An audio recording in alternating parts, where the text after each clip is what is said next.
Bueno, muchas gracias a quienes están aquí, amigos, amigas del Centro Cultural. Para quienes no nos conocen, este es un espacio que venimos trabajando desde hace muchos años, con esfuerzo y también con ganas de que sea un lugar donde podamos encontrarnos a discutir temas importantes, pero también a pasarla bien mientras discutimos estos temas. Es una forma también de repensar la dinámica de la política, en tanto se pueden conversar cuestiones importantes y trascendentales y hacerlo en un espacio que albergue también una propuesta cultural para la ciudad. Así que muchas gracias también al Centro Cultural por prestarnos el día de hoy este auditorio que ha sido también visitado por otros economistas, como por ejemplo quien fue vicepresidente de la Nación, Amado Boudou, amigo de Mercedes, que nos ha honrado mucho también con su visita. Y bueno, y hoy tenemos a Mercedes Alessandro, que también nos honra con su visita, en tanto nos acompañó en un proyecto que iniciamos con Alejandra y otros compañeros y compañeras estudiantes del doctorado en Desarrollo Económico de la Universidad Nacional de Quilmes, en un seminario que trajo como producto este libro y este proyecto editorial, que bueno, finalmente pudimos concretar el día de hoy su presentación. Agradecer también a la Universidad Nacional de Rosario por impulsar este tipo de iniciativas, por cargarse al hombro también todo lo que es un proyecto editorial en un contexto realmente complejo para lo que es la universidad pública. Y también en este aspecto, bueno, cuando charlamos con Mercedes cómo encarar la presentación, pensamos que estaba muy bien hablar de desarrollo económico, pero también en un contexto donde se están dando una cantidad de cuestiones que hace falta analizar, pensar, que tiene que ver con la desigualdad, que tiene que ver con la concentración de la riqueza, que tiene que ver también con la extrema pobreza, y por eso nos parecía interesante darle un marco a este libro que esté más allá también de la cuestión estrictamente de género y economía. Así que, dicho esto, voy a presentarla a Mercedes. Probablemente la conozcan y muchos han venido a escucharla a ella, pero no obstante me parece importante poder mencionar algunos de sus principales logros en términos de economía, en términos académicos, también en términos de política pública. Mercedes es doctora en economía por la Universidad Nacional de Buenos Aires, es una economista reconocida internacionalmente, ha trabajado también en políticas para la igualdad en nuestro país, ha trabajado en el Ministerio de Economía de la Nación, es autora de trabajos muy importantes e icónicos de la economía feminista y también de la epistemología, algo súper importante para pensar desde dónde y de qué paradigma nos planteamos la economía. Y en la actualidad también está trabajando en un proyecto editorial que en noviembre verá a la luz, que bueno, también vamos a conversar un poquito sobre eso. Así que dicho esto, voy a arrancar rompiendo el hielo. Bueno, ¿cómo hace uno para convertirse en una persona rica? No. Nace rico. No, bueno, hace 25 años se viene hablando en distintos informes que coinciden en distintos organismos internacionales de que estamos en un proceso de extrema concentración de la riqueza y al mismo tiempo de distancias muy agudizadas en lo que es extrema concentración de la riqueza con extrema pobreza. ¿Cómo se fue dando este proceso y por qué se habla de que estamos en un momento a nivel global de desigualdad extrema? Bueno, antes de contestar tu pregunta, gracias a todos y a todas por estar acá, por venir. La verdad que es re lindo el Centro Cultural, no lo conocía. Me encanta que sea fluo. Gracias a las chicas de Mística por organizarlo. Bueno, gracias Connie también y a ¿Qué te pasa? A todos los que militan y están construyendo políticamente. En estos momentos es muy necesario discutir política. También a Alejandra que se vino para esta presentación, para contribuir. A las chicas de la Universidad Nacional de Rosario que se cargaron el proyecto editorial, que contaban que al principio que es un proyecto que surgió en un curso de posgrado, porque bueno, la economía feminista es un campo en desarrollo también en la academia y los estudiantes se coparon y se empezaron a leer entre sí los trabajos, corregírselos, enriquecerlos. Fue un proceso re lindo del que nosotras con Sol Prieto, que era la otra docente del curso, lo mirábamos un poquito por arriba y bueno, después les hicimos el prólogo, pero la verdad que el trabajo que hicieron Constanza y Alejandra es increíble, de poner a todos los compañeros a laburar así, tuc, tuc, tuc, tuc. Así que bueno, eso en términos generales. Y metiéndonos en el tema que nos convoca, con Connie hablábamos un poco de que estamos en una situación, como ella decía, por primera vez en 25 años, vemos que la riqueza se concentra muy fuertemente y la pobreza extrema también se recrudece. Y yo para eso le traje un par de datitos solo para ilustrarles la cosa, para que vean de qué estamos hablando.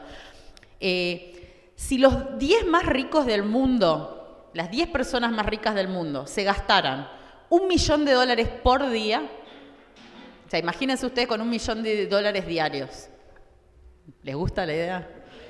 Bueno, tienen $1 millón diarios para gastar. Son 10 personas en el mundo. ¿Cuánto tiempo piensan que tardarían en gastarse la fortuna esa?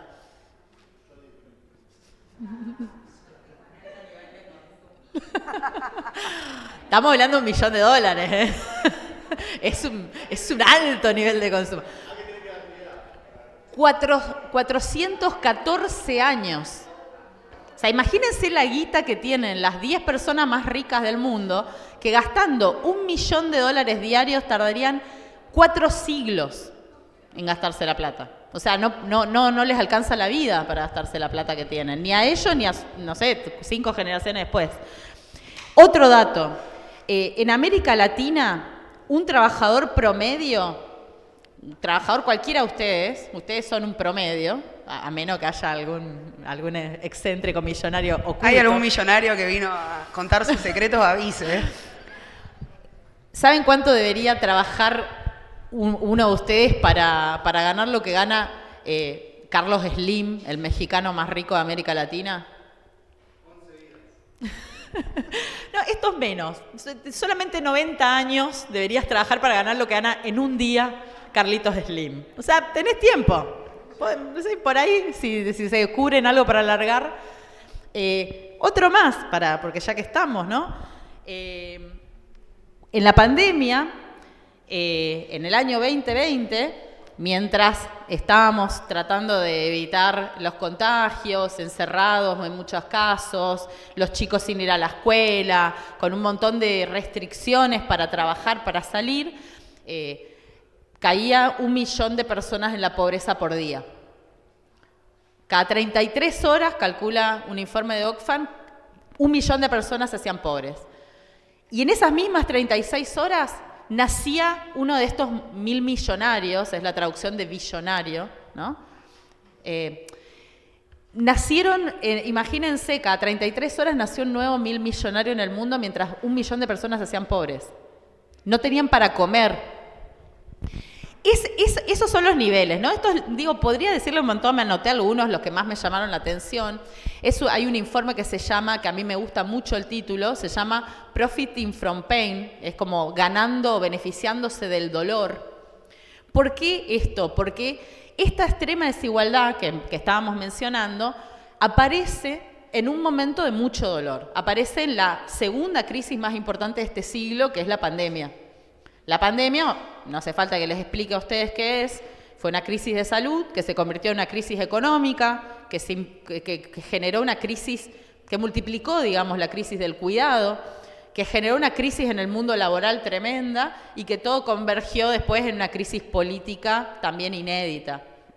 En esa crisis, que es la más grande que conocemos en este siglo, estos tipos la levantaban en pala.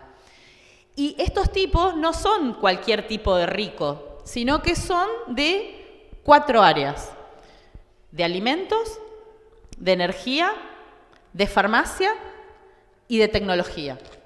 Telecomunicaciones también. O sea, fíjense, coincide también un poquito con la guerra en Rusia y Ucrania que dispara el precio de los alimentos, pero ya venían apareciendo Cargill, los millonarios de la industria de alimentos, ya tenían como 5 hijos que se habían hecho ricos, ¿no? Porque bueno, van heredando, ¿no? Y sus herederos son más ricos que todos nosotros juntos. Nosotros no llegamos ni a los talones de un Cargill en un día de tirar tips, de propinas, ¿no? Pero lo que quiero decir es que en el medio de la pandemia, obviamente todo el mundo quería vacunas, las farmacéuticas se dispararon, la gente siempre consume alimentos, pero había grandes problemas con los alimentos. En la Argentina la asistencia alimentaria llegó a 10 millones de personas. O sea, la asistencia alimentaria llegó a 10 millones de personas, había gente que no podía poner un plato de fideos en la mesa y los ultra ricos de los alimentos estaban creciendo y reproduciéndose como Gremlins, no sé si vieron porque son más jóvenes acá, pero como los Gremlins, ¿no? Farmacia, le decías, alimentos, energía, obviamente, telecomunicaciones. Recuerden lo que fue la época de la pandemia. Todo el mundo conectado, con el Zoom, con el celu, con la tele, porque bueno, estás encerrado, necesitas saber qué pasa afuera y tu forma de consumir el afuera es a través de los medios digitalizados y las tecnológicas. Entonces, ahí es donde, digamos, tenemos un fenómeno nuevo. Hay un fenómeno nuevo que se da producto de la pandemia que alimenta un sector especial de la riqueza que es totalmente diferente a otros momentos. Y yo ahí pregunto, ¿cuáles son las características de esa riqueza, de esas personas, estos ricos que mencionás? Bueno, en principio, como les decía... Además de que nacen ricos, ¿no? Primero, vos saben que hace no mucho salió una nota, no me acuerdo si era la revista Time o alguna de estas, que mostraba los hijos de ricos más ricos del mundo y la característica que tienen todos es, de verdad, ser hijos de ricos, ¿no? Digo, hay mucho de la herencia. No es un chiste. A mí me regalaron en México unos compañeros una remera que dice 100 tips para ser rico y están todos tachados y queda solo uno que es nacer rico, por eso dije eso al principio. Pero lo cierto es que primero hay mucha herencia, ¿no? Pero segundo, como les decía, en la pandemia tenemos un fenómeno nuevo. Ese fenómeno nuevo es que vemos que, por ejemplo, aparece en el 2020 Elon Musk en la lista de Forbes de los 10 más ricos del mundo. Forbes es una publicación estadounidense que es una revista de grandes empresarios, de lujo, de gente de guita, ¿no? El que sale en Forbes está en una.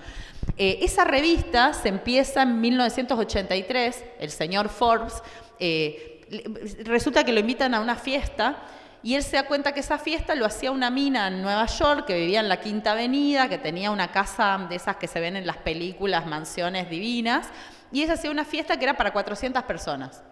O sea, solo iban 400 personas. Obviamente, personas muy acaudaladas, ¿no? Era una fiesta muy exclusiva. Para estar ahí tenías que tener algo que ofrecer. Tenías que ser muy bueno en lo tuyo, ser una Madonna o tener muchísima guita, o las dos cosas. Y entonces él dijo, ¿quiénes son los 400 más ricos del mundo? Y le pidió a la editorial, a la revista, que hiciera esa lista. En 1983 no había para googlear, ¿no?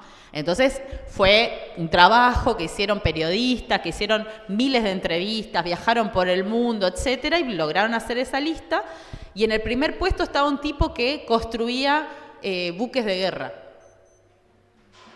¿Por qué les digo esto? No es una anécdota nada más. Lo que quiero decir es que cuando uno mira a lo largo del tiempo quiénes son los ricos, hay una época que son los grandes productores de armamento, de containers, de aviones, de buques, de transporte. Hay otra época que son las energéticas, es el petróleo, es el gas, es la energía. Hay otra época que es las finanzas, ahí está Warren Buffett, es el paradigma de eso, ¿no? Y en la época que estamos ahora son las empresas de tecnología. Pero las empresas de tecnología, el primero que entra es Bill Gates, obviamente, que es un prócer, ¿no? Microsoft, que entra hace mucho tiempo. Pero el otro que entra tempranamente es Mark Zuckerberg, el de Facebook, en 2015. Él es uno de los primeros ricos tecnológicos. Y recién en el año 2020 entra a la lista Elon Musk, que ahora ya es un habitué en nuestras conversaciones, todos sabemos quién es Elon Musk. Aparece también Jeff Bezos, ¿saben quién es? El dueño de Amazon. Y en Argentina también tenemos un tecno rico. ¿Quién entra ahí? Se me ocurre. Nuestro tecno rico, saben quién es, ¿no? Marquitos Galperín. Que está en todos nuestros celulares, seguro. ¿Quién no tiene Mercado Libre? Yo no tengo. Bien, esa es la resistencia que necesitamos. Bien ahí. Hay algunos que estamos resistiendo a Mercado Libre. Bueno, Marcos Galperín, antes de la pandemia, En 2018, de 2018 a 2021, Marcos Galperín multiplica su patrimonio en 3 veces. Pasa de 1,5 billones a 6 billones de dólares de patrimonio y se convierte en uno de los hombres más ricos de América Latina. Su empresa, Mercado Libre, se convierte en la empresa más importante de América Latina, de la Argentina y de América Latina. Y esto pasa en la pandemia. Ayer fue, creo que Milei lo fue a visitar, ¿no? ¿Vieron eso? ¿Vieron el discurso de Galperín? ¿Lo escucharon? Yo lo escuché hoy a la mañana, porque ayer no pude, porque Connie me tuvo en su así. Imposible yo que haga eso. Lo vi en la mañana y una cosa que dijo que me pareció muy reveladora, porque yo tenía algún dato pero no completo, es que en 2018 Mercado Libre tenía 400.000 cuentas. Había 400.000 personas con cuenta en Mercado Libre en el 2018. ¿Saben cuántas tiene hoy? 16 millones. Miren el salto que pega en 4 años la plataforma de Mercado Libre. Pero no pasa solo con Mercado Libre. Yo estaba en el Ministerio de Economía y nos tocó la pandemia y con mi equipo fuimos unos de los equipos encargados de trabajar el ingreso familiar de emergencia. Cuando hay que pagar el ingreso familiar de emergencia, eran 9 millones de personas las que tenían que recibir el ingreso familiar de emergencia. Y lo que detectamos es que más de la mitad de esas 9 millones de personas no tenían una cuenta bancaria. Cuando, no sé si se acuerdan, si alguno tuvo que cargar el IFE, te pedían una cuenta donde poner. Si vos tenías la UH, el Estado ya tenía tu cuenta, porque te deposita la UH todos los meses. Lo mismo si tenías el potenciar trabajo, alguna cuenta de que el Estado en algún momento te pasó algo. Hay 5 millones de personas que nunca habían recibido plata del Estado y que entonces el Estado no tenía un dato de cuenta. Y esas 5 millones de personas, imagínense, le dijeron, poné tu CBU. ¿Quién pone un CBU de 21 números en una cosa que encima se te caía cada 2 minutos porque estaba sobresaturada la página, contando los datos porque muchos hogares tenían una precaria conexión a Internet, con todos los problemas? Bueno, mucha gente que no sabía si tenía la tarjeta, no sabía si tenía una cuenta, no tenía una cuenta, de todo. Cuestión que 5 millones de personas no tenían cuenta. ¿Cómo hace el Estado para pagar 5 millones de IFE? Yo tuve charlas con el Banco Nación, que el Banco Nación nos decía, bueno, le abrimos una cuenta, le damos una alta masiva, no les hacemos venir con los papeles a abrir la cuenta. Yo, bien, qué bueno que no los hagan venir en pandemia a la gente a hacer una cola con papeles para abrir una cuenta, 5 millones, ¿no? Entonces le damos la cuenta de alta masiva. Yo, ¿cuánto tardas en eso? No, nuestros programadores eso lo hacen rápido. Bueno, y después, ¿cuál es el siguiente paso? Les mandamos a imprimir la tarjeta de débito. Yo digo, pero no teníamos para imprimir las tarjetas de débito de la tarjeta alimentar. Había un problema con la fábrica de las tarjetas en su momento, en febrero. Y me dice, no, bueno, pero eso podemos sacar 20.000, 30.000 tarjetas. ¿Y eso cuánto tardas en repartir? Y si el correo argentino lo presionamos, podemos repartir hasta 15.000 por semana. Hagan los cálculos, ¿no? El meme de la señorita con la matriz, ¿no? Mientras tanto, Mercado Pago... No podían depositarse en CBU, pero... no se podía depositar en CB corta U, que son las cuentas de las billeteras. Yo lo que les quiero decir con esto que sucedió, nosotros lo logramos sortear. Logramos sortearlo como bancarizando gente. Se hizo una bancarización que es la más grande de la historia de la Argentina. El IFE bancarizó a 5 millones de personas en menos de 5 meses. Porque se fue por capas bancarizando, mientras tanto se pagaba en efectivo, logramos hacer una especie de código efectivo, vos ibas con tus datos, ponías los datos en el cajero, te lo dabas sin ninguna tarjeta, sin cuenta, sin nada, ¿no? Que era peligroso, pero no tuvimos casos de fraude, hubo muy poquitos, denunciados menos de 10.000 casos, que para el monto era nada. Se pagó en efectivo, se hizo el correo argentino, vos te ibas a una sucursal, te daban ahí, te llevaba a tu casa, 10.000 modos. Terminamos con todos bancarizados. Pero se abrió este debate de la CB corta U, de las billeteras virtuales. Obviamente, ¿quiénes levantaron la mano? Pier Paolo Barbieri con Ualá, Marcos Galperín con Mercado Libre. Yo me acuerdo ahí, la posición del Banco Central era el Estado no les va a depositar dinero en cuentas que no tienen ninguna regulación y que no sabés qué pasa tampoco. Eran millones de pesos. Y esto lo digo porque me gusta plantear una alternativa que sí sucedió y que fue virtuosa, que fue que el Banco de la Provincia de Buenos Aires tenía la cuenta DNI, que hay que aceptarlo, desarrollada por el macrismo. El macrismo desarrolla la cuenta DNI en el Vapro. Tenía 50.000 usuarios la cuenta DNI antes de la pandemia. Logramos con Cuatromo, que era el presidente del Banco Provincia en ese momento, desarrollar la DNI y se suman como 1.200.000 receptores de IFE pueden recibir por medio de la cuenta DNI, que se les da de altas más fácilmente. Y pongo siempre este ejemplo porque si no pareciera que no hay alternativas a los mercados libres de la vida. Y digo, si bien el Vapro es un banco y tiene la lógica de la ganancia como todos los bancos, es banca pública. Y la banca pública también tiene un ojo para ver en qué te hago una promoción o un descuento. También puede segmentar a quién le hace promociones y descuentos, porque tiene tus datos y sabe si vos sos aguache, si sos jubilado de la mínima, si tenés una pensión por discapacidad, si tenés 3 hijos, 1 o 5, si sos varón, si sos joven, si sos grande. Es decir, vos podrías agarrar y decir, yo le quiero dar descuento en bife a los jubilados de la mínima, le quiero dar descuento en toallitas a las chicas de la secundaria, le quiero dar descuento en todos los productos de farmacia a tal segmento. Y eso lo hace el Vapro, lo hace y bastante. Entonces la banca pública tiene un sentido. Tenemos un problema que los bancos comerciales tardaron mucho y por eso se están peleando ahora con Galperín por el tema del QR y la interoperabilidad de los sistemas. La disputa sobre modo sería. La disputa sobre modo, que modo, imagínense, llegó ahora. O sea, estamos hablando de que pasamos de 400.000 cuentas en el 2018 a 16 millones y modo recién aparece, ¿no? Digo, eso es otra historia, pero lo que quiero decir es que la tecnología puede ser un vector de democratización y de acceso y de servicio desde el Estado y que puede servirnos para enfocarnos en política o puede ser una fuente de extracción masiva de los datos de las personas para generarle negocios gigantescos a pequeños grupos concentrados que la levantan en pala.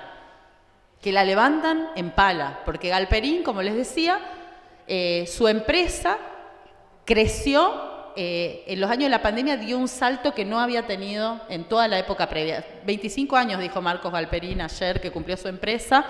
El crecimiento más grande que tuvo fue durante la pandemia. Por eso yo le decía, ese profiting from pain, ese ganando del dolor, para mí es muy importante, porque no es que Marcos Galperín hizo un desarrollo tecnológico en ese momento, sacó un software nuevo, cambió algo que vos digas, bueno, descubrió la pólvora. No, solamente se aprovechó de un cambio que generó un shock externo que fue la pandemia, que fue llevarnos a todos a nuestra casa y además también cerrar un montón de negocios, de comercios, hacer que un montón de gente la única opción que tenga sea vender en Mercado Libre o en el marketplace de Facebook o bajarse una aplicación para manejar Uber o para hacer Rappi y que entonces ese sea el medio de pago que tiene porque no tenía una cuenta en blanco y entonces, digo, se aprovechó de una desesperación colectiva. Y ahí se habla, ¿no?, de estos 25 años donde se va profundizando la brecha entre ricos y pobres, donde se concentra la riqueza y la pandemia como aceleradora de ese proceso que ya se estaba dando en algún sentido. Y ahí yo me pregunto un poco, porque tocamos ahí por la tangente el tema laboral. ¿Qué pasa vos cuando vas a un negocio callejero? Aceptamos pago con Mercado Libre. Por otro lado, hay ciertas concentraciones de la riqueza que plantean un desafío en el mundo del trabajo porque se reconfigura la forma en la que trabajamos. Entonces ahí me pregunto, ¿qué nos queda, ¿no?, a los que vivimos de un sueldo, a los que vivimos de una dinámica de esas características en relación a este proceso de aceleración de brechas, donde también hay una característica específica, que estamos hablando de las tecnológicas, los tecnorricos, que es un poco lo que motiva también esta charla, de lo que venimos charlando con los Elon Musk, los Galperín. Hubo también una disputa hace poquito, muy coyuntural, con Lula. ¿Cómo se plantea el mundo laboral en relación a eso? Bueno, ahí yo les decía, ¿no? En la pandemia se genera voy a mi casa. Tenía un comercio en la vereda, lo cerré y ahora vendo por Instagram o por alguna cosa y me pagan con las plataformas de pago que hay a disposición, que la mayoría son Mercado Libre, Ualá o alguna fintech. Eso es un cambio, dinero electrónico. Yo también me acuerdo, le estoy contando chismes ya bastante privados, pero ya a esta altura, imagínense, salió el expresidente con todos los chimentos que hay. Yo me voy a dar vergüenza decir que nos peleamos en el Banco Central porque decían que la gente no iba a querer pasarse al dinero electrónico porque al argentino le gusta el efectivo. Ese tipo de debates tuvimos que dar. ¿A qué ¿no? argentino? O sea, hoy le contaba a Connie. El dinero en y le efectivo decía, en dólares le gusta. nos decían eso, íbamos con una amiga que decíamos, no, hay que no sé qué, bla, bla, bla. Nos decía, no, a la gente le gusta el efectivo, no van a usar dinero electrónico. Y ahí tienen acá el 90% de este lugar, salvo los que estamos en la Resistencia, con el Mercado Libre en el celular, ¿no? Entonces tenemos el dinero electrónico, el comercio digital, la tecnoprecarización, les diría yo. ¿Qué digo la tecnoprecarización? La cantidad de empleos que se pasan al formato digital. Y ese formato digital es la señora que antes tenía la roticería, que ahora desde la cocina le saca una foto, sube a su Instagram y la vende, la comida que antes vendía en su negocio. Ustedes seguramente abran todos los días su celular y miran el Instagram y ven una banda de influencers que se hacen la rutina de skincare y entonces dicen, ay, esa cremita me haría bien, ¿no? O, ay, esto me llegó hoy, esta remera, y me la probé, ay, qué linda que me queda, y ustedes, ay, esa remera me copa, ¿no? ¿No les pasa que están todo el día viendo influencers y que compran un montón de cosas que no necesitan, pero que las necesitan? Bueno, yo les cuento que eso es un fenómeno que en China, por ejemplo, se estudió un montón y que de hecho llegaron a tener, no sé si todavía existen, porque la nota es de hace rato, el Wall Street Journal, que había granjas de influencers. Granjas de influencers es como que en este espacio, y no espero que no se lo tomen como una idea, como que si en este espacio hicieran cubículos con el cosito esa, la aureolita blanca, una camarita, una pantalla, una green, ¿cómo se llama? El croma verde, ¿no? Que te sirve para eso. Y además te entrenaban cómo vender. Hay un documental chiquitito que está en el New York Times, que hay una influencer que la asesora le dice, vos te tenés que poner en la biblioteca nombres de libros de ciencias políticas o cosas así, porque vos sos demasiado voluptuosa y entonces vas a quedar medio barata y te tenés que levantar el perfil a que seas un poco más culta poniéndote los libros de fondo. Ese tipo de cosas, de verdad, de verdad en el documental muestran todo eso. Muestran también que tienen que tener apoyo psicológico esos influencers por el hate que reciben, porque así como algunos le ponen like y se compran la cremita, muchos le dicen, sos una horrible, gorda, no sé qué, fea, mira ese grano, ¿no? Le dicen de todo, estás robando, de todo. Pero las granjas de influencers le dan todos esos servicios y no es joda. En China hay un influencer que le decía... Y se transforma en un trabajo. Bueno, hay un influencer que se llamaba Iron Lips. Iron Lips era labios de hierro, porque Iron Lips era un varón, un chino, que en un vivo se llegó a probar 200 labiales. Por eso le pusieron Iron Lips. Y se prueban los 200 labiales y ese día tracciona las ventas de cosméticos de una manera que Alibaba, que es el mercado libre chino, va y dice, yo quiero conocerte, y le pide una entrevista. Hay otra influencer china que dicen que vendió tantos productos que es equivalente a 1/3 de la facturación de Macy's. No sé si ubican Macy's. Macy's es una tienda en Estados Unidos que organiza un desfile todos los años con un montón de Snoopys inflables y globos y cosas, que es una cosa clásica que toda la Quinta Avenida de Nueva York llena de inflables gigantescos, que Macy's pone una tortadita y es como un lugar de prendas, no le diría de lujo, pero de mediano a alto, para nosotros serían de muy lujo, que vende un montón. Bueno, una sola influencer china se llevó la recaudación, 1/3 de la recaudación de Macy's recomendando productos. Entonces, eso es, digo, esto que ustedes consumen a diario, como algo que hacen en el baño o en el bondi, o mientras están aburridos un rato, genera un montón de plata. Y no es solo eso, ¿no? Y esto hay una socióloga brasilera que tiene un paper que está buenísimo, que dice que además hay una segmentación en género, que las mujeres están mucho en estas cosas de ser influencer, de ropa, rutinas de skincare, comida, etcétera, y los varones, en cambio, se van a la uberización del trabajo. Se bajan la app para manejar, salen a manejar y son Uber o son Rappi, ¿no? Como que está masculinizado ese rubro. Y ella encuentra que eso genera subjetividades diferentes.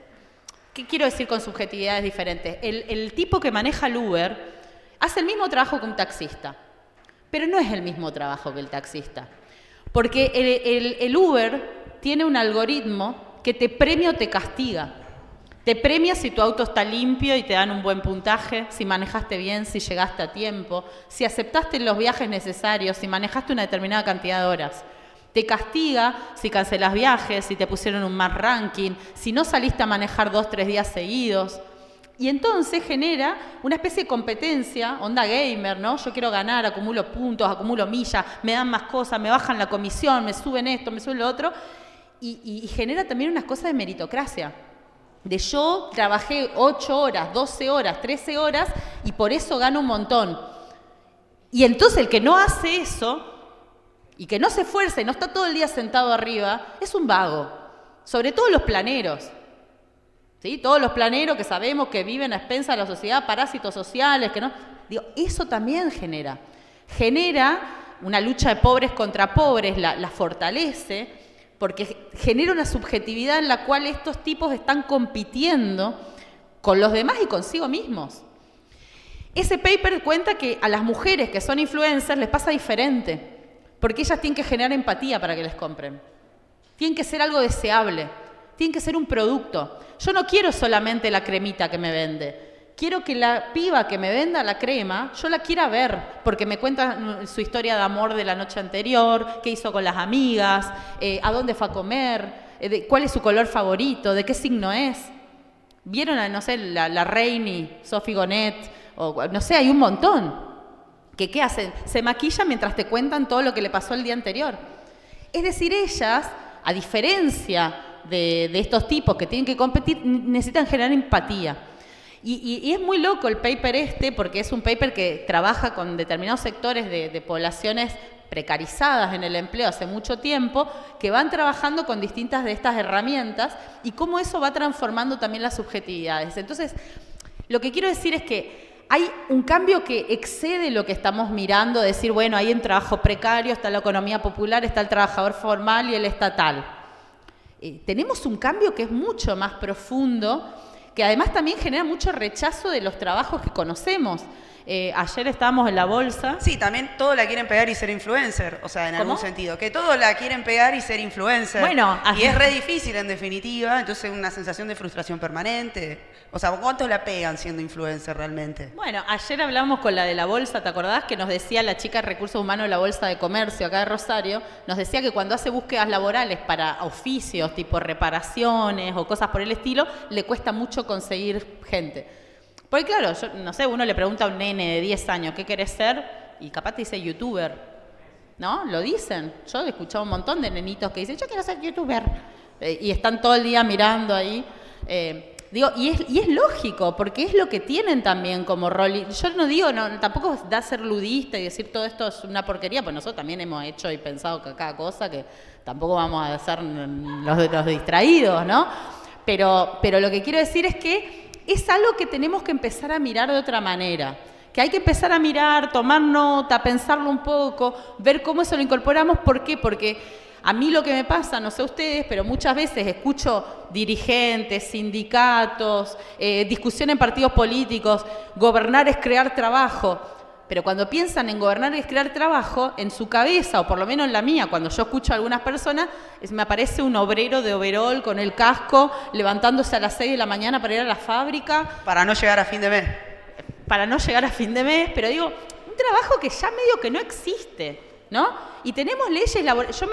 Esto les también, una confesión, acá un sincericidio, después me van a salgar en cualquier lado, esas cosas que uno después se arrepiente, pero en la ley bases, cuando sale la ley bases, en realidad el DNU, el primer DNU que mete Milei a principio de año, en un momento hay un artículo que modificaba algo de la licencia de maternidad. Entonces yo, feminista, me pongo a ver qué es lo que modifican. Y cuando me pongo a ver la ley de la licencia de maternidad, está firmada por Liendo y Videla. Y entonces yo dije que le modifiquen lo que quieran. Porque si nosotros no fuimos capaces de modificar una ley firmada en la dictadura, ¿se entiende lo que quiero decir de las leyes laborales? Estamos con leyes laborales que no solo atrasan, sino que realmente, ¿no? Y digo, ese tipo de cosas creo que no puede ser que hayan pasado tanto tiempo que no hayamos modificado cosas, que no podamos mirar esto, que no podamos discutir la ampliación de derechos para los que no los tienen, que pensemos la formalización como la única salida. El otro día Grabois en una entrevista decía que no se puede crecer lo suficiente para formalizar trabajadores. Yo les diría el número. Hay una cosa que es el multiplicador de PBI empleo. Por cada punto de PBI que la Argentina crece, genera una determinada cantidad de empleos. Son entre 120.000 y 170.000, depende de la tendencia al momento. Imagínense cuánto, si tenemos 7 millones de trabajadores informales, cuánto deberíamos crecer y a qué tasa y cuánto tiempo para poder incorporar todos esos trabajadores al sistema formal. Y además, ¿qué es ser formal hoy? ¿Acá todo el mundo quiere trabajar 8 horas en una oficina? Nadie casi, ¿no? Nadie dijo nada. Digo, hay muchas cosas que pensar con el mundo del trabajo. Y eso es algo que, bueno, están así como dijimos, los tecnorricos, la tecnoprecarización, están los tecnoutópicos, que son los que piensan que, bueno, todas estas plataformas son eficientes porque el mercado es libre, porque todos decidimos libremente. Yo diría, todo tiene su doble potencia, ¿no? Por un lado, como yo le ponía el ejemplo de la cuenta DNI, no es que estoy haciendo apología de la cuenta DNI, pero me parece que es un ejemplo que muestra una diferencia. Bueno, hay cosas que se pueden explorar de un lado o del otro. No sé, para mí, cuando yo era chica, tener Soulseek, no sé si alguno tuvo, el Napster tenían. ¿Dónde se bajaba música? Bueno, eso fue una revolución para mí, poder bajarme música de lugares inéditos, increíbles. No sé si responde lo de... Sí, súper responde. Yo me quiero ir un poquito, creo que el contexto global lo trabajamos de manera bastante minuciosa. Me quiero ir un poquito a la coyuntura nacional, algo que por ahí hablamos mucho más, pero hay una cuestión que tiene que ver con un concepto que, bueno, a quienes somos peronistas es algo que nos toca el corazón, que tiene que ver con la justicia social, en términos de horizonte. Y bueno, Milei habla de la justicia social como una injusticia y que solo los empresarios son quienes crean riqueza. Esto lo viene diciendo repetidamente en las últimas intervenciones y más allá del discurso de campaña. Hoy por hoy que lo diga como presidente ya toma otro tenor. ¿Qué se puede reflexionar, analizar sobre eso? Bueno, en principio les cuento que estuve leyendo varios libros de Milei, me di el gusto de leer libros de Milei. Lo de la justicia social es injusta lo repite en todos sus libros. Ahora está con ¿Son de él? Vamos por ahí. Yo no sabría decirte. Igual son todos tan... O sea, digo, por ejemplo, El Camino al Libertario, que es como su autobiografía, son 10 páginas de él hablando de sí mismo y después 10 personas que hablan de él, tipo Diana Mondino, Lilia Lemoyne, un homenaje a Milei. O sea, Adorni. Después, el de que es el fin de la inflación. Bueno, gracias por hacer ese trabajo porque yo no lo hubiese hecho. Bueno, chicos, alguien tiene que hacer el trabajo. Quiero que alguien me lo cuente.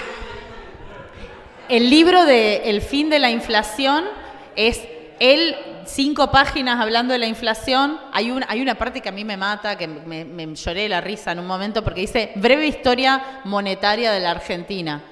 La breve historia monetaria de la Argentina dura una carilla. O sea, es realmente breve. Y básicamente en un párrafo dice, se creó el Banco Central. En el segundo dice, a partir de la creación del Banco Central hubo inflación. Y el tercer párrafo, hay que acabar con el Banco Central. Es increíble. Pero les digo que yo no me lo podía creer. Decía, uno que se mata, hace libros, se corrige, se lee, no sé qué, se edita. Bueno, ese libro tiene las páginas de Milei y después tiene la desgrabación de conferencias que hacen en un teatro Broadway en septiembre, no sé qué año, y entonces también Cavallo, Sturzenegger, no sé. Bueno, los libros de Milei Los que no hablan son de esto. casta. ¿Cómo? Los que no son casta. Los que no son casta, los que nunca estuvieron gobernando, los que no tienen nada que ver con lo que nos pasa. Bueno, pero volviendo a esto, fíjense que él repite mucho lo de la justicia social es injusta, ¿no? Y hilándolo con lo de los tecnorricos, fíjense que yo les decía, Galperín en la pandemia se triplica su patrimonio y su empresa se hace la más grande de toda América Latina y de Argentina, ¿no? En el medio de eso, ustedes saben que desde 2004 existe la ley de software, una ley que crea Néstor Kirchner cuando el software era unos disquetes así de grande de plástico. Y acá esta mesa de mi edad, más o menos, hace que sí en todas esas referencias, ¿no? Que se nos cae la sota. Pero eran los discos de la floppy disk, que eran así, que por ahí para cargar algo ponías uno, lo sacabas, ponías otro, lo sacabas, ¿no? Bueno, imagínense en el 2004 hablar de la ley de software es algo interesante porque es un sector que se está desarrollando y de hecho promociona a un montón de empresas. Mercado Libre es una de las empresas promocionadas, entre muchas otras. Ahora, año 2020, Argentina en plena pandemia, se renueva la ley de software y se convierte en la ley de economía del conocimiento, que la hace el Ministerio de Desarrollo Productivo de Alberto Fernández.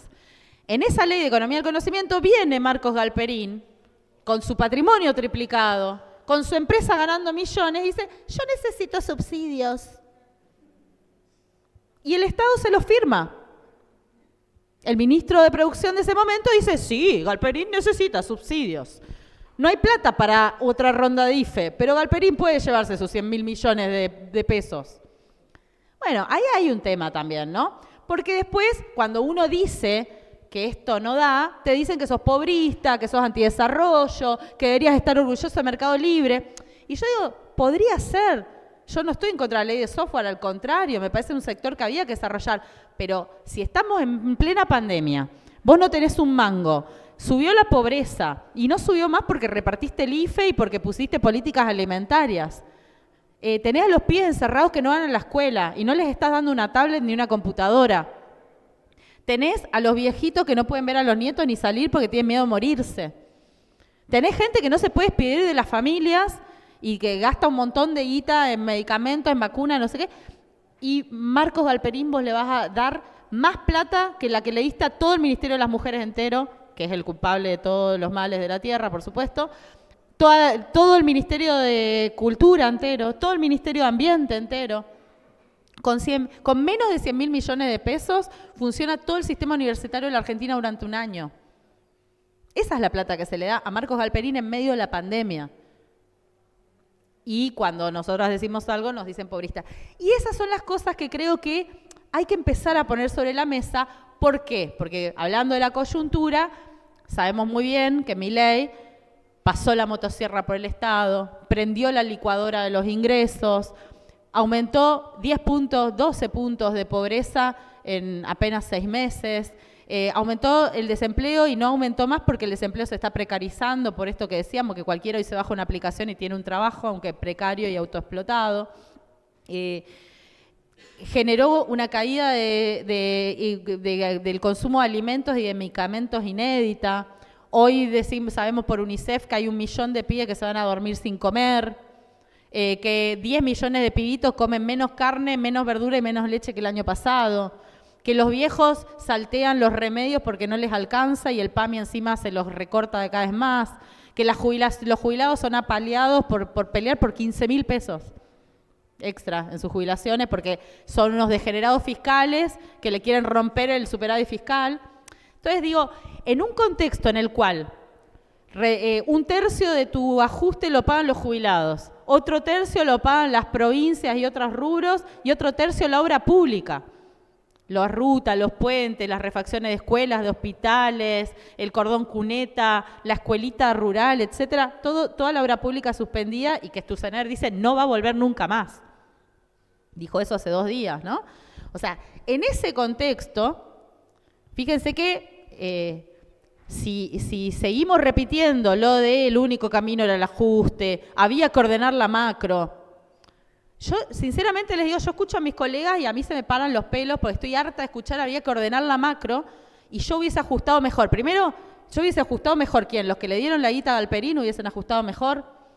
¿Los que hicieron blanqueo hubiesen ajustado mejor? Digo, no sé o los que renunciaron por Twitter hubiesen ajustado mejor, que no pudieron ni siquiera con un secretario de abajo pelearse. Bueno, digo, primero que no les creo cuando dicen que hubiesen ajustado mejor. Pero segundo, que creo que siguen en la línea de Milei. Y entonces pareciera que el déficit fiscal en la Argentina se construyó por el derroche. Y no porque hubo una pandemia y se hubo que emitir 7 puntos de PBI porque la Argentina entró a la pandemia con una deuda con el FMI que la generó Caputo y que no te dejaba tomar préstamos en el mercado de capitales como hizo todo el mundo para lidiar con la pandemia. Cuando el FMI repartió DEX, que es una moneda que tienen ellos, nosotros pagamos al FMI y no pusimos esa plata en circulación en la economía. Se emitió dinero porque no había manera de pagar el IFE, la ATP, las vacunas, los hospitales, los bonos a los jubilados. Y a Marco Galperín. Durante la pandemia. Digo, ¿se entiende lo que quiero decir? Entonces, digo, no es que hubo un derroche y un despilfarro y que entonces la casta política salió a sacudir, y hay 10.000 problemas con la casta política, hay 10.000 problemas en el Estado, pero lo que quiero decir es que no estamos hablando en abstracto de las cuentas fiscales. Y si nosotros seguimos repitiendo que había que ajustar, que no había otro camino, que todo es un derroche, que la salida era el ajuste y no había otra, y que hay un consenso ahí, es falso y es nocivo.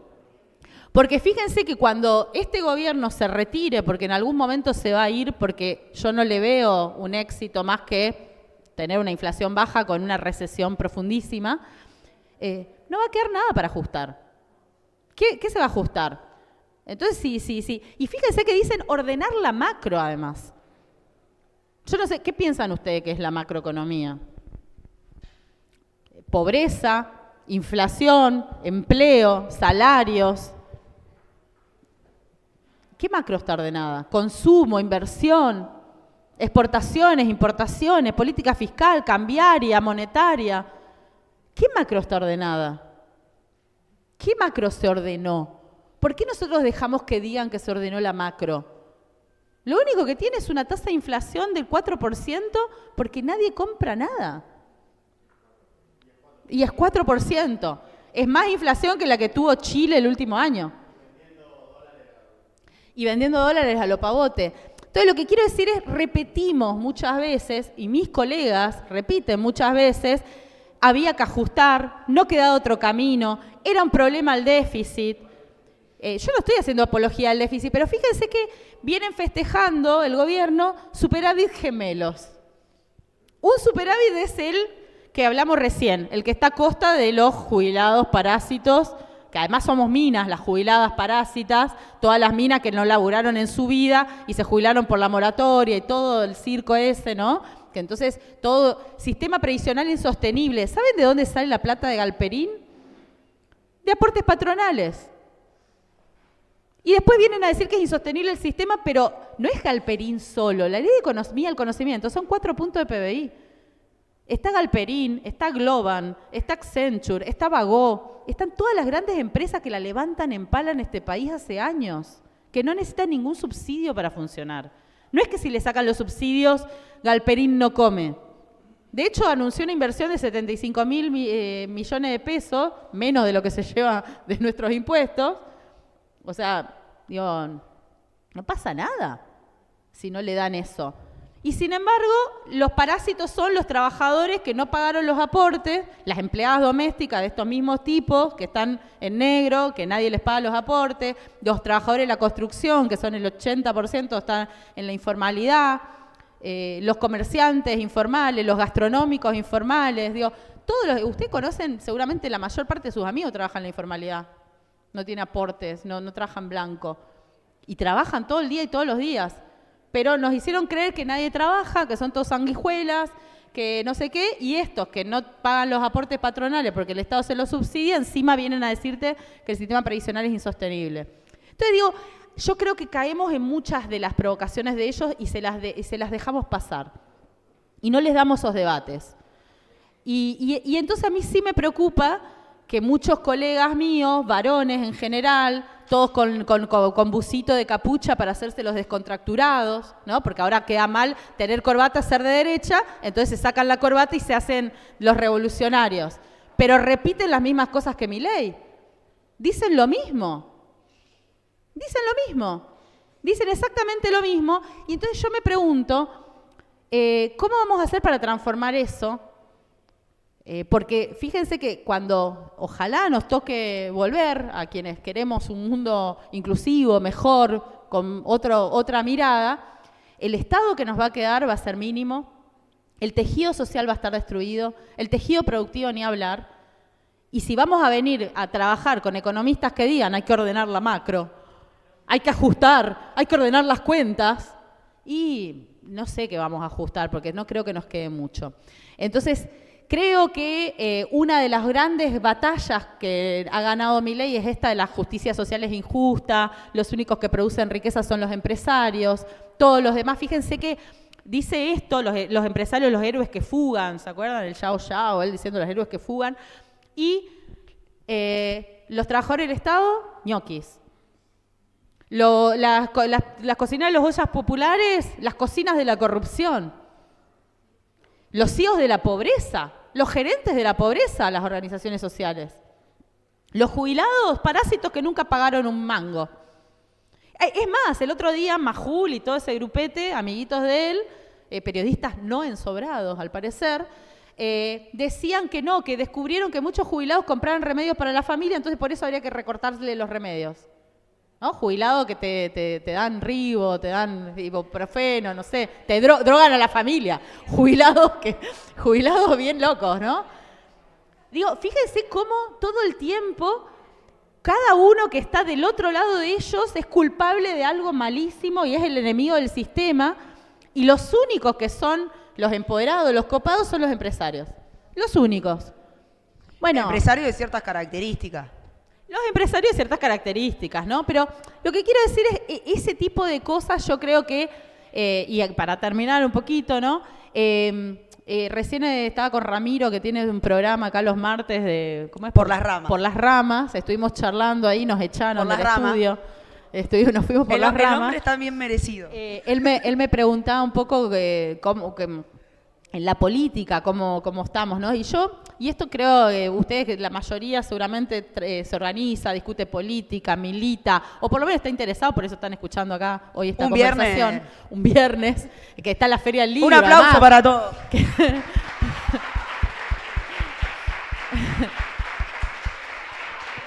Están acá bancando. Ahora igual me gustaría los mercados libres, no los quiero tanto, pero bueno. No, igual hay que hacerlo. Yo uso Uber, ¿qué les voy a decir? No, lo que hablábamos con Ramiro un poco, es que yo creo que hay que aprovechar también estos momentos de crisis, y le decía a él, confieso que siempre decimos de esta salimos mejores y no pasa, pero bueno, hay que pensar que en algún momento sí nos va a salir. Hay que tener optimismo y fe con esperanza, ¿no? Pero lo que yo le decía es que creo que es un momento tipo ocaso de los ídolos, ¿sí? Fíjense dónde están los últimos, le voy a poner muchas comillas a ídolos, ¿no? Y voy a hablar de unos ídolos con nombre y apellido. Mauricio Macri pidiéndole lugares en el Estado. Ay, no, que no sé qué, que Caputo no me da, pues Santiago Caputo no sé qué, que es Milei, que pidiéndole lugares, ¿no? Arrastradísimo. Larreta se armó un grupito nuevo con 3 amigos, vamos a ver qué puede hacer, pero también perdió en primera vuelta, se enteró el día ese, él mismo dijo, me enteré en el búnker que perdía porque nadie se me acercaba, nadie me quería dar la mala noticia. Se enteró en ese momento, perdía con Bullrich, ¿no? Los del peronismo, el que fue a competir las elecciones con Macri, la fe y la esperanza, la libertad avanza, ¿no? Está ahí. Alberto, ni hablemos, el que vino a destruir el patriarcado y volvió mujer. Massa, ¿lo vieron a Sergio Massa en este último tiempo? Perdido, Uno dice que está trabajando en un fondo no sé qué, nadie más lo vio. Lo vimos una vez en la marcha acompañando a la hija y otra vez acompañando a Malena en Duro de Domar. Fueron las 2 apariciones que tuvo tras de cámara. 0. Déjame que termine con esta idea. Entonces, lo que digo es, tenemos ahí los que venían polulando. Bueno, hoy Cristina se paró y empezó a discutir con Milei, se pelearon en Twitter. Yo no sé si me emociona tanto las peleas de Twitter, pero bueno, por lo menos alguien debate algo, ¿no? Pero lo que quiero decir es que todo lo que eran nuestros candidatos, por decirlo en el sentido muy amplio, porque hasta lo mencioné a Macri, no sé si, a mí no me gusta la idea de buscar mesías, no sé, todo bien con Moreno, con Grabois, pero yo creo que hay que buscar cómo reconstruimos desde otra manera. Porque si vamos a esperar que venga uno a bajar línea, a recorrer eso, no vamos a resolver el problema. Y eso era lo que les quería decir. Yo creo que podemos aprovechar este ocaso de los ídolos, no solo los ídolos con nombre y apellido, porque piensen que ganó un tipo que dijo que le quería pasar una motosierra al Estado, que quería el Ministerio de las Mujeres afuera, que quería el Ministerio de Ambiente afuera, que quería quemar el Banco Central. Es decir, que se metió con los 30.000 desaparecidos, que lo hizo además en el medio de que hubo un intento de asesinato de la vicepresidenta en la puerta de su casa, es decir, se rompió hasta el pacto democrático que había. Y en ese sentido hay un ocaso de los ídolos bien grande. Todo eso que pensábamos que lo habíamos ganado, que habíamos conquistado el feminismo, el ambientalismo, la economía popular, los derechos humanos, que no estaba nada más en discusión, que de alguna manera un sentido común instalado, de repente ya no es así. Y entonces tenemos que volver a disputar esos sentidos. Y tenemos que hacer un aprendizaje también, porque evidentemente había mucho malestar, no solamente enfrente, sino también en nuestras propias filas. Repetíamos la justicia social y la gente viajaba apretada en el bondi para ir a laburar, volvía a su casa y seguía laburando, no llegaba a fin de mes, los chicos no podían pensar en irse a vivir a otro lado o en sus estudios, problemas de salud mental, de consumos problemáticos, un montón de cosas, y nosotros decíamos el Estado te salva, no el mercado, esto es justicia social. Entonces creo que hubo un vaciamiento muy grande y por eso cuando digo el ocaso de los ídolos, digo en todo este gran sentido. Y por eso también digo, hay muchas cosas que están sucediendo, que tenemos que mirar, que tenemos que refrescar nuestras cabezas, que tenemos que reconstruirnos como sabemos, de manera colectiva, comunitaria, pensando, discutiendo, debatiendo, aprendiendo, y como decíamos recién, desde abajo. Basta de esperar que venga alguien y nos solucione, que nos traiga, porque no va a funcionar eso. Porque si nos tenemos que, mañana dicen, no, el candidato del año que viene es Pirulito, y no nos va a salir ir a correr atrás, porque ya nosotros también pasamos por esa experiencia. Entonces, la manera de que eso no sea lo que vengan adelante es que lo construyamos. Y el único optimismo que tengo acá para traerles, estas lágrimas de zurda, de que tratemos y que busquemos eso, y que yo, no sé, creo que tenemos todas las herramientas, que tenemos las ganas todavía, y que tenemos el coraje, que no hace falta estar esperando a nadie, que lo tenemos en nuestras manos y que salgamos con eso, que ahí está.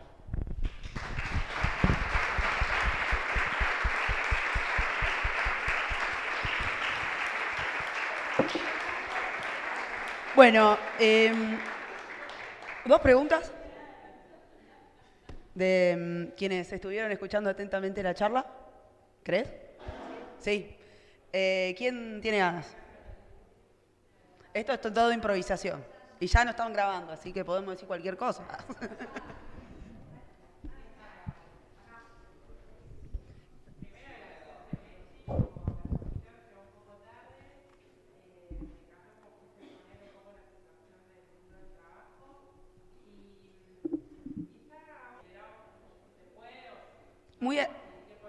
Muy atinada la pregunta, sobre todo por lo que se viene. Hay muchas personas que están acá que no vienen estrictamente del ámbito de la economía, entonces me gustaría aprovechar que tenemos una gran economista. 2 o 3 puntos de cómo es el tema del presupuesto y qué es lo que también en términos de desafío nos podemos plantear en un aspecto más de política. Sí, a mí me parece bastante técnico el tema, pero bueno, el presupuesto es cómo se orientan y se utilizan los recursos. Milei dijo que va a ir al Congreso a defender el presupuesto y que el déficit cero no se negocia, ¿no? ¿Qué significa? En un presupuesto, la economía no es como una casa.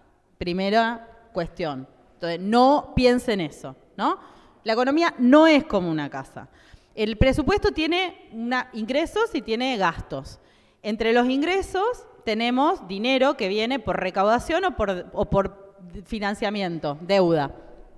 Y entre los gastos tenemos todo lo que ya sabemos, pagos al capital corriente, salarios, obra pública, la seguridad social, etcétera. Deuda, por ahora, no parece que se vaya a poder tomar porque se está negociando todavía lo del Fondo Monetario y te dan por ahí algunos puchitos, organismos internacionales orientados a determinados programas. Los impuestos están cayendo, la recaudación impositiva. ¿Por qué está cayendo la recaudación impositiva? Por la recesión. Argentina tiene un gran componente de recaudación impositiva que es cíclico. ¿Qué significa que es cíclico? Que cuando la economía crece se recauda más, cuando la economía cae se recauda menos. Yo no le terminé de decir la idea, ahora me acuerdo, que teníamos superávit gemelos, dicen ellos. El superávit fiscal, porque están pisadas la obra pública, disminuyeron, el 87% de la obra pública no se está ejecutando. 87% son casi 3 puntos de PBI de obra pública, quiere decir que hay más de 2 puntos que no se ejecutan. Las jubilaciones están ahí y después dicen que hay superávit comercial. ¿Qué es el superávit comercial? La diferencia entre lo que exporto y lo que importo, que eso me genera dólares. ¿Por qué superávit comercial? ¿Porque Argentina tuvo un salto exportador? No. Uno, por el rebote del campo de la sequía el año pasado, pero están niveles normales de exportación. Y lo que hay es una caída brutal de las importaciones. ¿Por qué? Porque no se produce nada. Entonces no se importan insumos, no se importa maquinaria, no se importa fertilizantes, no se importa nada. Entonces ahí tenemos, fíjense, por eso yo decía que hablar de déficit o superávit en abstracto es ridículo. Si hoy decimos que hay superávit gemelo, el superávit gemelo, estos no son buenos para la economía. Entonces, si vos me dijiste hay que ordenar las cuentas, hay que tener superávit, pero el superávit es a costa de que haya un salto de 10 puntos de la pobreza, es decir, que 5 millones de personas hayan caído en la pobreza en los últimos meses de gobierno de Milei. O sea, que el 10% de la población haya caído en la pobreza. O sea, digo, eso es podemos decir que es un superávit, es bueno. ¿Se entiende lo que digo? Que nos llenan la cabeza con el tema del déficit y el superávit, pero no importan esas cuentas. Lo que importa es lo que hay atrás. Bueno, el presupuesto entonces tiene la parte de recaudación que está en caída, la parte de deuda que está por verse, y después tiene todos los gastos que están pisados con motosierra. Pero a los gastos se le sumó un componente que no estaba. Vieron que él odia al Banco Central, aunque, y dice que tiene que haber independencia, pero Toto Caputo tiene a su mejor amigo Bausili de presidente del Banco Central. Entonces, independencia no hay. Hay veces que el ministro de Economía se anuncia del Banco Central y viceversa. Digo, se turnan. El otro día sacaron un streaming, no sé si vieron, pero ahora hay streaming del Ministerio de Economía. ¿Qué hicieron del Banco Central? El Banco Central tenía un montón de bonos, de deuda, no sé qué, no sé cuánto. Bueno, ahora fueron al Tesoro. Eso quiere decir fueron al Ministerio de Economía. Esto parece raro, pero lo que están haciendo es sanear las cuentas del Banco Central para no emitir dinero, porque cuando hay un déficit ahí se emite, y las pasan al Tesoro. ¿Qué significa? Que el Tesoro, el Ministerio de Economía tiene que pagar con recursos propios eso. ¿Qué quiero decir con esto? Que los ingresos se achicaron y los gastos se aumentaron, porque ahora hay que pagar intereses que antes no existían en esa caja. ¿Sí? ¿Se entiende? Es como, una cosa son las cuentas de Constanza y otras cosas son mis cuentas. Bueno, ella me pasó cuentas que tenía y ahora las tengo yo. Ella no tiene que pagar más eso, pero yo sí. Y eso es lo que me define el espacio fiscal, por decirlo. Entonces tenemos menos recaudación. Por ahora deuda, no sabemos qué pasa. Y después tenemos todos los gastos pisados y tenemos que pagar intereses que antes no estaban en esa caja. Quiere decir que el espacio fiscal es muy pequeño. Entonces, esto que dice la compañera del presupuesto, el presupuesto se presenta todos los años alrededor del 15 de septiembre, 16, el 15 justo cae domingo, así que va a ser seguro el lunes el máximo día que pueden presentar, y después tiene un tiempo para ser tratado en el Congreso y tiene que ser aprobado por las dos cámaras. No sé si ustedes se acuerdan, pero en su momento hubo un problema y nosotros no tuvimos presupuesto para gobernar durante un año y cuando no hay se prorroga. Pero como ella dice, no se puede prorrogar ad eternum. Y además imagínense un presupuesto con la inflación del año pasado, todo el cambio de la cabeza. Bueno, eso va a ser un desafío. Yo lo veo difícil en términos de convocar gente para ir a pelear un presupuesto, ¿no? Porque digo, es una cosa, no sé, hay que tener un mago de la comunicación, traerlo a Santi Caputo, alguno de esos, de nuestro lado, pero es difícil movilizar en función de eso. Pero sí es cierto que una vez que se trace ese presupuesto, se están orientando mucho las fichas del Estado. Y lo que Milei muestra es que va a seguir con este recorte de obra pública, va a seguir con las jubilaciones pisadas, va a seguir con todo el gasto pisado y que además, como decía, como la misma dinámica de la economía en recesión te genera menos recaudación, fíjense que él cuando entra aumenta el impuesto país y ahora lo baja, ¿no? Y encima dice, somos el primer gobierno que dice que hay un impuesto transitorio y lo cumple, ¿no? Bueno, y que lo va a sacar en diciembre. Bueno, ese impuesto país sumó mucho a la recaudación, porque como cayó el peso de todos los demás, se convirtió en un impuesto. Quiere decir que encima van a recaudar menos, porque se acaban de bajar bajaron los bienes personales. O sea, lo único que devolvieron es ganancias, que es para los trabajadores, pero digo, hicieron todo un cambio que en realidad lo que les va a dar es menor recaudación impositiva todavía. Entonces, es un tema muy complicado porque el presupuesto va a ser más pequeño, va a ser más restrictivo y es un tema que a Milei no le importa. Es decir, eso también es otra cosa. Muchas veces yo escucho debates de política, de economía, que piensan en los términos que pensamos los economistas y los políticos clásicos, mainstream, entre comillas. Y ellos piensan distinto. A Milei no le importa el Estado. Él está mirando otra cosa, está jugando otro partido. Yo me acuerdo cuando, no sé, se fue a España y decían, ay, pero fue a recibir un premio y no pasó a saludar al embajador. No lo va a hacer. No hace esos trámites, no le interesa esa forma de hacer política. Él está reinventando el cargo, está haciendo lo que se le canta. Entonces, ellos van a actuar de una manera distinta. Fíjense que los votos, además, los consiguen. Y ese es un problema. Yo creo que ahí sí hay una demanda para hacer a nuestros representantes. Y lo digo en un sentido amplio. Las fuerzas políticas de la oposición le aprobaron la ley bases. Le aprobaron. Él el otro día dijo, a mí me decían que yo no iba a poder gobernar porque no tenía cintura política y yo con un 15% de la Cámara de Diputados y un 10% del Senado gané una reforma que es la más grande desde Menem. Y es cierto. Y nosotros teníamos compañeros que decían, no nos da la correlación de fuerzas. Digo, bueno, hay cosas que él viene ganando porque son vivos en instalar estos sentidos comunes que nosotros mismos reproducimos, que terminamos después peleando entre nosotros, porque si las feministas tuvieron la culpa, fueron estos, fueron los otros, no sé cuánto, ¿no? Bueno, ahí yo creo que no sé si es la bandera y no sé qué, pero sí creo que hay un debate que dar sobre el presupuesto y concientizar sobre eso. Sinceramente no sabría cómo se lleva adelante, pero bueno, el presupuesto es algo que va a condicionar, digamos, el desarrollo de la Argentina en el próximo año, pero si él no consigue los votos, igual, digo, mientras pueda seguir ejecutando sus políticas, lo va a seguir haciendo, ¿no? Yo creo que ahí lo que tenemos que aspirar también es, yo la otra vez me peleaba con compañeros del peronismo, que cuando pasó lo del Senado, ¿se acuerdan? Que iban a subir a 9 millones de pesos las dietas de los senadores. Que había algunos que decían, no, pero tenemos que la gente tiene que entender que los senadores tienen que estar bien pagos. Y viste que decís otra vez el contexto, amigo, ¿no? O sea, no, porque ese es un tema de ellos, nosotros no tenemos que reproducirlo. No es un tema de ellos, es un tema nuestro. Es un tema nuestro porque lo de la casta política entró. Y si vos tenés tipos que ganan 9 millones de pesos, cuando un jubilado está peleando por 15.000 pesos en una jubilación que no llega a 300.000, cuando tenés docentes con 15 años de antigüedad y con maestría y doctorado que no llegan a una canasta básica, cuando tenés 52% de pobres, ¿Qué discusión querés dar de que vos tenés que ganar 9 millones porque si no te presionan los grupos de poder y entonces vas a votar en contra? Ah, porque con 6 millones, 9 o 12 no te van a presionar. Como si tus convicciones entonces son por guita.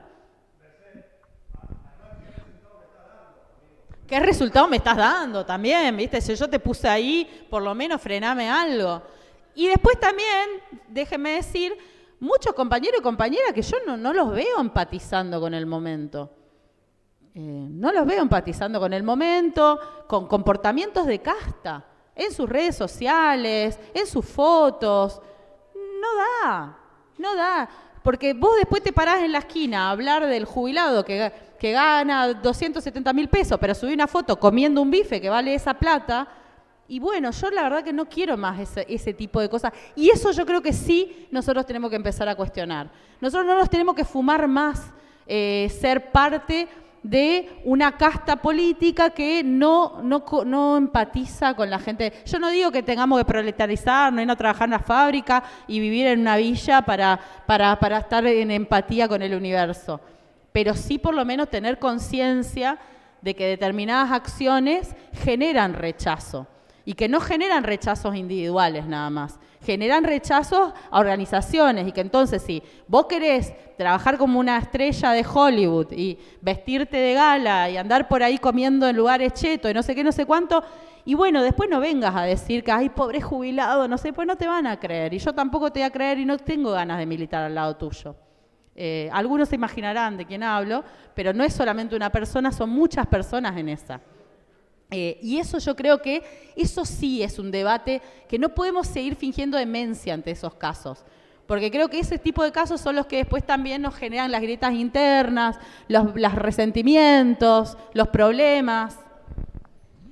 Bueno, nos están acá poniendo la no, porque nos echan, de acá también. Ya nos echaron del streaming. Sí, porque, bueno, sí, nos están echando. Es tremendo esto.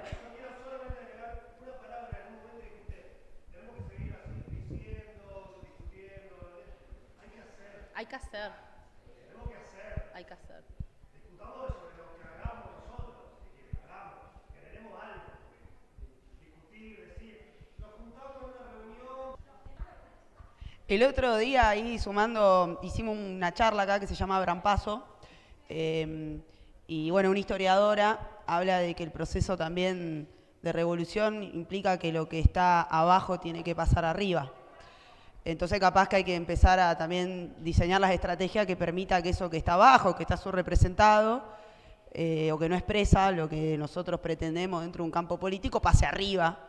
Y bueno, quizás son discusiones para trazar de cara, no estrictamente a lo electoral, sino también a organizarse más y mejor. Estuve 2 días acá y no sé, esto es un centro cultural generado, impulsado por militantes, por activistas políticos. Fui hoy a la empresa de alimentos, la empresa pública de alimentos, que también es un proyecto que viene del grupo de Ciudad Futura. Digo, se hacen muchas cosas también con un montón de esfuerzo, con un montón de laburo, y en eso creo que hay que reivindicar y valorarse también, porque muchas veces uno está metido en eso, ¿no? Como con todas las demandas que tiene, y yo creo que hay que valorar y poner por delante esos procesos, porque esos son los procesos que muestran que hay cosas buenas sucediendo, que hay desarrollos que se hacen desde abajo y que dan respuesta a un montón de necesidades. A mí lo de la empresa pública de alimentos hoy me pareció fantástico porque va al corazón de un problema que hoy está instalado, que es el acceso a la canasta básica. Hoy hay 20% de indigentes en la Argentina. 1 de cada 5 personas en la Argentina no accede a los alimentos suficientes. Entonces digo, no es que no hacemos nada, porque no es solamente Ciudad Futura acá, sino también Barrios de Pie, en el Movimiento Evita, en un montón de organizaciones populares que buscan la manera de conseguir alimentos de productores responsables de los barrios, de armarlo, digo, y se hace muchísimo con una fuerza tremenda. Pero bueno, hay una separación muy grande últimamente entre las dirigencias y las bases organizadas, y ahí por eso yo decía que que aprovechemos ese ocaso de los ídolos, que aprovechemos este patear el tablero que hizo Milei, que puso en jaque a toda esa dirigencia, que busquemos la manera de desafiar esos lugares, que no nos amoldemos a, bueno, si dice esto Pirulito, tengo que repetir, que seamos críticos, que construyamos, porque se construye.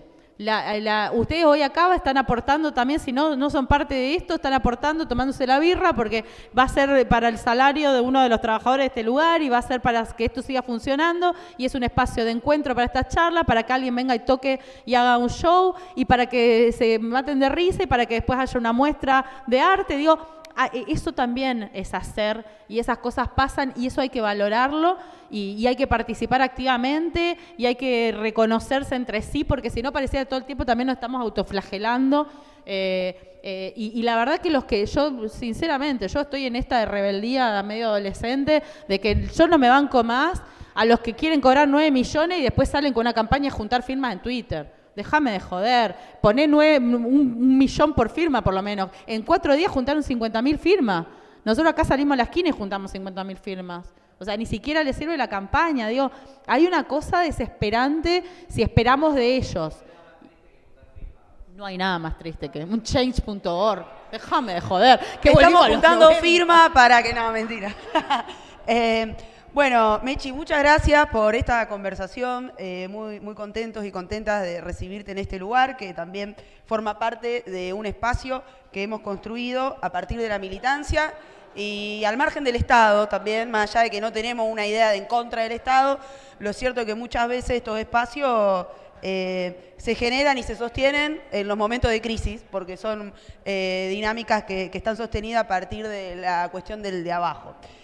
Acá tenemos un pequeño obsequio de La Popular. La Popular es un espacio que tenemos aquí arriba de una emprendedora de la ciudad que trabaja sobre distintas herramientas artísticas y demás. Y invitarlas a que se queden. ¿Lo quieren ver? Vamos a ver.